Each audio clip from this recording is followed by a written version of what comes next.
جب محرم مہینہ آتا، بولو جب محرم مہینہ آتا، ہمارے نبی صلی اللہ علیہ وسلم ایک دعا پڑھتے تھے۔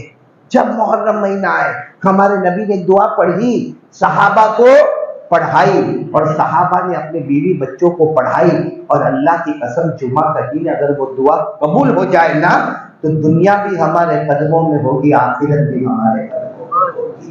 وہ کیا پیاری دعا ہے جو ہمارے آقا صلی اللہ علیہ وسلم نے محرم میں پڑھی اور پورے سال کا انتظام فرما دیا۔ کون سی دعا؟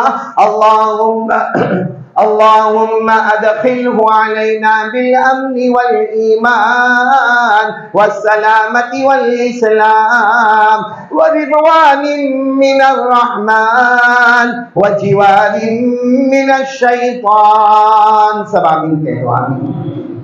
بلکہ میں چاہتا ہوں سب پڑھیں گے انشاءاللہ۔ پڑھو میرے ساتھ میں، اللہم ادخلہ علینا بالامن والایمان والسلامة والاسلام ورضوان من الرحمن وجوار من الشیطان۔ اور اب ترجمہ بھی یاد کر لو، عربی یاد نہ ہو تو پورے محرم مہینے میں یہ دعا مانگتے جائے۔ ہمارے آقا بولو نا محمد الرسول اللہ صلی اللہ علیہ وسلم یہ دعا خود بھی پڑھتے تھے، صحابہ کو پڑھاتے تھے، صحابہ اپنے بیوی بچوں کو پڑھاتے تھے۔ وہ دعا کا پہلا جملہ ہے، اے اللہ یہ آنے والا مکمل سال ہمارے جان اور مال اور آبرو کی حفاظت فرما۔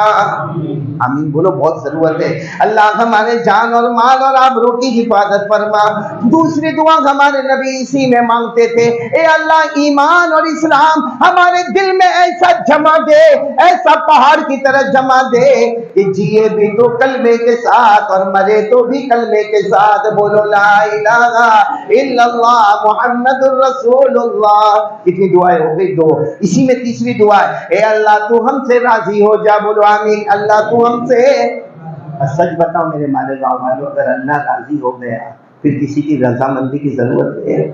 وہ راضی ہو گیا، دنیا بھی اپنی آخرت بھی اپنی۔ اللہ نے خود فرمایا وَرِضْوَانٌ مِّنَ اللَّهِ أَكْبَرُ ذَلِكَ هُوَ الْفَوْزُ الْعَظِيمُ۔